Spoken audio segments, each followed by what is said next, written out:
तो देखिए जरा ध्यान से कि पहला क्वेश्चन आपके सामने है कि किसी विलयन के अणुसंख्यक गुणधर्म निर्भर करते हैं, यानी कि कोई भी विलयन है तो उसमें अणुसंख्यक गुणधर्म किस पर निर्भर करेंगे। तो आपने जब भी ये चैप्टर पढ़ा था तो आपने पढ़ा होगा कि अणुसंख्यक गुणधर्म कौन से होते हैं।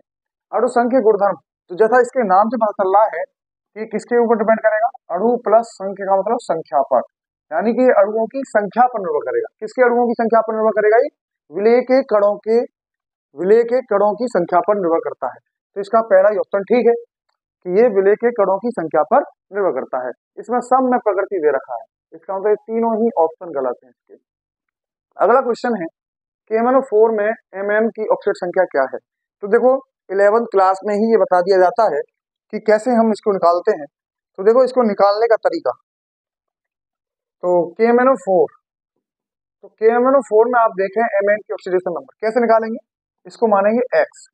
ये देखो आवर्त सारणी की पहली लाइन का एलिमेंट है हाइड्रोजन, लिथियम, सोडियम, पोटेशियम, तो इसकी ऑक्सीडेशन संख्या होगी +1 प्लस 4 इंटू ऑक्सीजन की ऑक्सीडेशन संख्या बेटा -2, तो कितनी हो जाएगी बराबर 0। तो ये कितना है प्लस का 1 प्लस x माइनस 8 बराबर 0, तो ये आ जाएगा x माइनस 7 इक्वल टू 0, तो ये कितना आ जाएगा x प्लस 7, यानी कि यहाँ Mn की ऑक्सीडेशन संख्या कितनी है प्लस के 7 है। तो प्लस के 7 मतलब चौथा ऑप्शन इसका करेक्ट है। तो कैसे निकाली हमने, पोटेशियम की ऑक्सीडेशन स्टेट हमें +1 पता होनी चाहिए और ऑक्सीजन की ऑक्सीडेशन स्टेट हमें -2 पता होना चाहिए।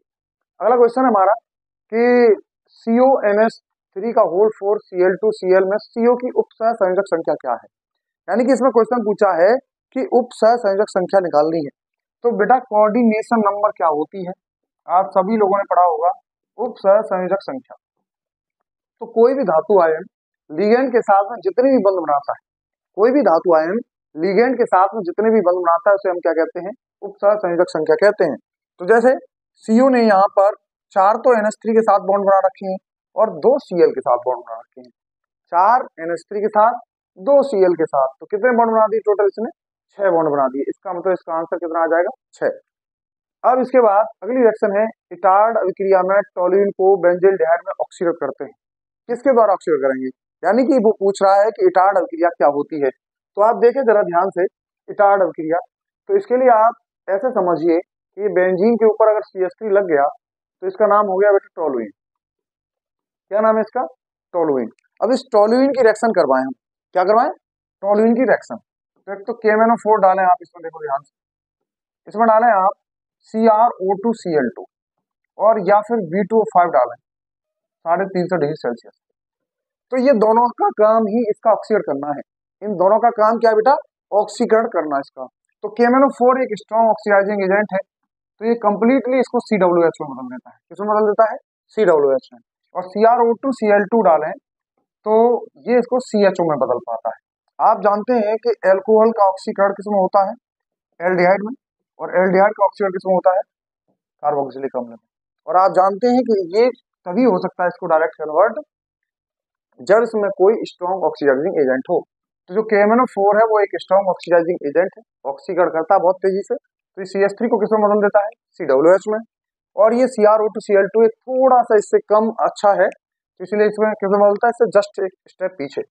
और इसी अभिक्रिया को जब इसमें CrO2Cl2 डालते हैं तो इसी अभिक्रिया को बेटा इसमें क्या कहते हैं, इटार्ड अभिक्रिया।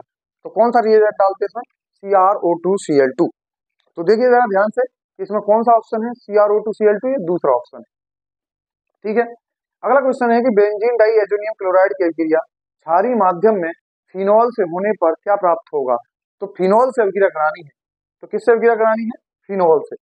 तो जब आप फिनॉल से अभिक्रिया कराते हैं, किसकी अभिक्रिया करानी है, फिनॉल की, फिनॉल से अभिक्रिया करानी है किसकी, एनिलीन की। देखिए जरा किससे करानी है फिनॉल की अभिक्रिया, क्या रखा है, बेंजीन डाइएजोनियम क्लोराइड की। तो बेंजीन डाइएजोनियम क्लोराइड की फिनॉल से अभिक्रिया करानी है, तो बेंजीन डाइएजोनियम क्लोराइड होता है N triple bond N positive Cl negative. तो इसको जरा ध्यान से देखें, तो ये रिएक्शन हम एक साथ ऐसे याद रखते हैं, रीमर्टीमेन, कोलवे और कपलिंग, रीमर्टीमेन, कोलवे और कपलिंग, 3 रिएक्शन है, नेम रिएक्शन ये कौन कौन सी, रीमर्टीमेन, कोलवे और कपलिंग। कौन कौन सी, रीमर्टीमेन, कोलवे और कपलिंग। रीमर्टीमेन में क्या, इन तीनों में क्या डालते हैं हम, फिनॉल डालते हैं, क्या डालते हैं इसमें, फिनॉल। जब रीमर्टिवन होती है तो इसमें CH जुड़ जाता है, कोलवे होती है तो इसमें COOH जुड़ जाता है। और जब कपलिंग रिएक्शन होती है, कपलिंग रिएक्शन तभी होती है जब फिनॉल में क्या डाल देते हैं, BDC, बेंजीन डाइएजोनियम क्लोराइड।